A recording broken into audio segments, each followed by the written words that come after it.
The Association for Formidable Educational Development, AFED, has organized its African Education Conference, the fourth in its series, with a call for the Nigerian government to reconstruct the education system in such a way that it will prefer solutions to the country's challenges.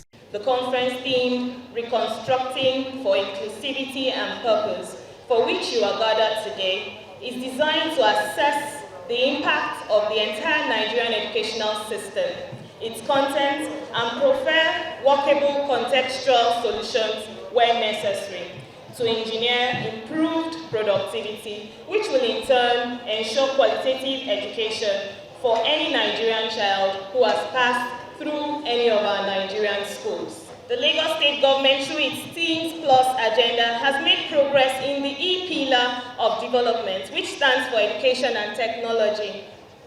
For those of us in Lagos, the first administration of Governor Babajide Sanwo-Olu emphasized eliminating barriers to inclusion through actions such as making secondary education fit to purpose to current needs of the global economy, building more schools, developing adapted curricula, improving the quality of our teachers, and providing financial and academic assistance to children. At the conference titled Reconstructing for Inclusivity and Purpose, National President Mr. Emmanuel Orji explained that it is important to reconstruct education to solve problems and be purposeful. This year we've come up with a team, Reconstructing for Inclusivity and Purpose. And why reconstructing? Yes, we have an existing education system, but we know that this education system is not meeting purpose, because you see the exodus of our people going to international communities, UK, US, seeking for education. You see, because we do not have higher institutions here or other organizations of studies. No, the simple reason is that they are not meeting whatever they are looking for in our kind of system. So we need to begin to think of reconstructing that system to ensure that we no longer have people migrating, leaving our own community. Of course, you know, all of this mean capital flight when people are leaving their own immediate community. So we need to reconstruct that particular education system we have. And the other one is inclusive. What are you talking about inclusivity? People have been excluded maybe because of finances. People have been excluded because of disability. Yes, any education system that do not think of inclusivity will never get it right. The former Special Advisor on Education to the Ogun State Government, Mrs. Ronke Shoyombo, who spoke on the topic, the government and the real challenges in the provision of functional education for the masses, explained that functional education encompasses everything learners need to function in a 21st century job. Talking about functional education, it is the kind of education that is all-encompassing, where the child is actually developed completely for the 21st century job. And with that, we're talking of lifelong learning. We're talking of how everybody has got to look into how they can develop the whole child, but it's not all about academics. Academics is part of it, but at the same time, what about the disposition and attitude of the child? How is the child relating to a lot of things? Then another thing is functional education for the masses. You will see that what I spoke about today is let's look into every stakeholder, starting from the home. What provision have we made for the parents? How are we taking care of the parents? How are we taking care of the child? And what provision, what kind of training are we given to the 21st century teacher to be able to teach the 21st century child? However beautiful your school environment or infrastructure might be, computers, swimming pool, and whatever, if you don't train the teachers, you don't develop the human being, nobody will use that system. So we should now emphasize on the 21st century forces. That is critical thinking, creativity, collaboration, and communication through digital literacy.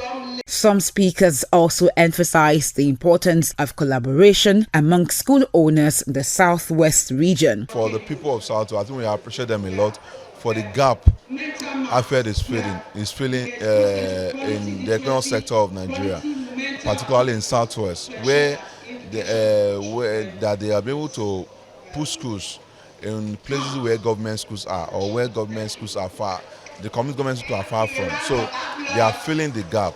You know, what could have been the story if AFED members are not have not come with initiatives to set up schools, what would have been the situation of out-of-school students in Nigeria today if not for those low-cost schools that is located across our underserved communities? I believe that quality is synonymous with high cost, but in their own case, they are using every means, gathering knowledgeable people, moving people of high and intellect and professionals to make sure that the schools are trained, well trained. So it's not about low income now, it's about high quality information, high quality knowledge, high quality know-how. Others say ways must be paved for a more inclusive, innovative and transformative education system that caters to the diverse needs of the learners. This conference is a timely conference. It's about diagnosing the real challenges facing the education system, looking at the curriculum, looking at the implementation, the capacity of teachers, the capacity of managers, the collaboration that should be coming from parents for us to be able to have inclusive education. So it's a timely conference that is actually providing solution to some of the basic challenges that are facing the education system. The challenge for us as a country is how do we walk the talk? How do we actually implement what we have written down?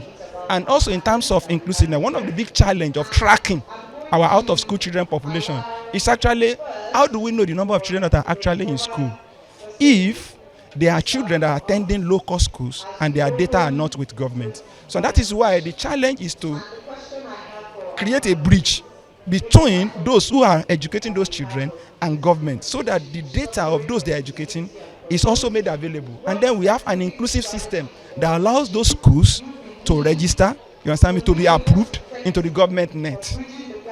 AFED is an association of low-fee education service providers working to promote an enabling platform to achieve better educational standards for the populace through effective collaboration with relevant stakeholders.